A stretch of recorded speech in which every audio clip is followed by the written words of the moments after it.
Ukraine ने आज के दिन अदिविका से सेना को विड्रॉ कर दिया। वजह यह है कि यूक्रेन का कहना है कि शॉर्टेजेस हो गई थी वेपन्स की काफ़ी ज़्यादा। यूक्रेन को पिछले एक साल से जो वेपन्स है उसमें जब से उसने स्प्रिंग ऑफेंसिव के बाद से वेपन्स उसके पास कम होने लग गए थे। और अमेरिका में इस समय सीनेट में भी जो यूक्रेन के लिए एक बजट पास करना बाकी है, $60 बिलियन का हो। जब तक वो पास नहीं होगा तब तक अमेरिका यूक्रेन की आर्थिक और सैनिक तौर में सहायता नहीं कर पा रहा है। तो इसी वजह से जो यूक्रेन का इस समय वेपन्स का जो सप्लाई है वो कम हो रखी है। और वो अदीवी का जो उसका सेक्टर था वहाँ पर उसका काफ़ी हद तक उसकी ज़मीन भी उसके हाथ से निकल गई थी। तो स्ट्रैटेजिक फैसला यूक्रेन ने आज लिया और उसने कहा है कि ये इससे बढ़िया कि हम अपने सैनिकों को गंवा दें, हम इनको बाहर निकाल देते हैं। यूक्रेन के जो कमांडर इन चीफ है सिरिस्की, उन्होंने कहा है कि रसिया की जो फोर्सेस है उन्होंने हमको चारों तरफ से घेर लिया था। तो इसी कोशिश हमारी ये थी कि अपने सिपाहियों को बचाया जाए। इसी वजह से आज उन्होंने विड्रॉ करने का फैसला लिया है। और यहाँ पर अदीविका में अक्टूबर से ही रसिया कोशिश कर रहा था कब्जा करने की।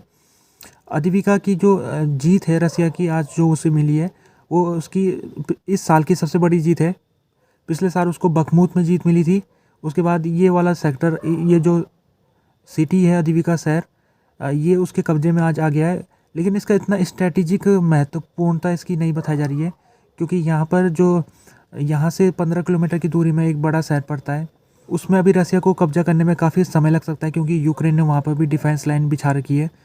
लेकिन इसको रसिया एक मोरल विक्ट्री के रूप में दिखाना चाहेगा और पॉलिटिकल विक्ट्री के रूप में इसको अपनी जनता के सामने पेश करेगा। और दूसरा ये है कि इससे जो अदीविका है वो उसको गेट ऑफ दोनेस्क भी कहा जाता है। यानी कि जो दोनेस्क क्षेत्र है उसमें रसिया का फुटप्रिंट जमाने के लिए ये शहर में जो कब्जा है वो काफ़ी उसके लिए महत्वपूर्ण साबित होने वाला है। जब यूक्रेन की सेना अदीविका से विड्रॉ कर रही थी तो कई सारे यूक्रेन के जो सैनिक हैं उनको रसिया ने पकड़ लिया था, क्योंकि जो विड्रॉल था ये काफ़ी जल्दबाजी में किया गया। आज ही सेना को बताया गया कि आज के दिन विड्रॉ करना है, तो सेना इसके लिए पूरी तरीके से तैयारी नहीं कर पाई। सेना के कुछ लोगों ने क्रिटिसाइज़ भी किया है। वो कह रहे हैं कि इतने जल्दी हमको बोला गया है विड्रॉ करने के लिए, तो हम अपने वेपन जो हमने यहाँ पर लगा रखे थे हम उनको भी डिसलॉज नहीं कर पाए, और कई सारे डॉक्यूमेंट भी हम उनको अपने पास नहीं ले पाए। इसी वजह से कह रहे हैं कि ये जो विड्रॉ था ये ठीक तरीके से नहीं हुआ, और इसका असर ये हुआ है कि रसिया ने कुछ यूक्रेन के सिपाहियों को कैप्चर भी कर दिया है, और इसके अलावा जो महत्वपूर्ण डॉक्यूमेंट थे वो भी उनके हाथ लग गए। आज के दिन खबर आई है कि यूक्रेन ने 3 रसिया वार प्लेन को शॉट डाउन किया है। ये यूक्रेन के जो एयरफोर्स चीफ है उनका बयान में ये बात सामने आई है। ये घटना सैटरडे के दिन हुई थी सुबह के समय, जब ईस्टर्न यूक्रेन में रसिया के जो बॉम्बर फाइटर्स प्लेन थे वो वहाँ पर पेट्रोलिंग कर रहे थे, और एक SU-35 फाइटर इसको गिराया गया यूक्रेन द्वारा, और 2 SU-34 फाइटर, टोटल मिला के 3 गिराए गए। और ये काफ़ी बड़ी इसको कामयाबी बताई जा रही है यूक्रेन के लिए। अगर वाकई ये बात सही है तो रसिया को कुल मिला के $100 मिलियन का नुकसान हुआ है। यूक्रेन को पिछले एक साल में काफ़ी एडवांस एयर डिफेंस वेपन्स मिले उसको, जैसे कि पैट्रियट मिसाइल जिसको अमेरिका ने दिया है यूक्रेन को। तो ये जो advance defence air defence weapon होते हैं ये काफ़ी हद तक रसिया के जो प्लेन है उनको डिस्ट्रॉय करने में काफ़ी इनको सफलता मिलती है। और जिस प्रकार से अभी यूक्रेन के पास F-16 भी आने वाला है कुछ ही महीनों में, तो F-16 अगर यूक्रेन के पास आ जाता है तो यूक्रेन और ही ज़्यादा बेहतर तरीके से रसिया का सामना कर सकता है। जर्मन की डिफेंस कंपनी रेमस्टेर इसने कहा है कि वो एम्यूनिशन फैक्ट्री खोलेगी यूक्रेन में। तो उसको एक पार्टनर भी उसने चूज़ कर लिया है, यूक्रेन का ही वो कंपनी है पार्टनर कंपनी, और ये जॉइंट वेंचर होने वाला है ये रेमस्टेर और यूक्रेन की कंपनी के साथ। तो रेमस्टर ने आज के दिन MOU भी साइन कर दिया है।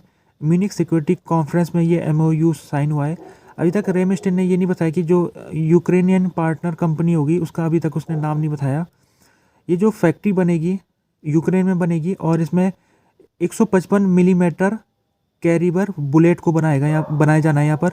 और अभी तक ये नहीं बताया गया कि जो प्रोडक्शन कब से शुरू होगा और प्रोडक्शन की साइट कौन सी होगी।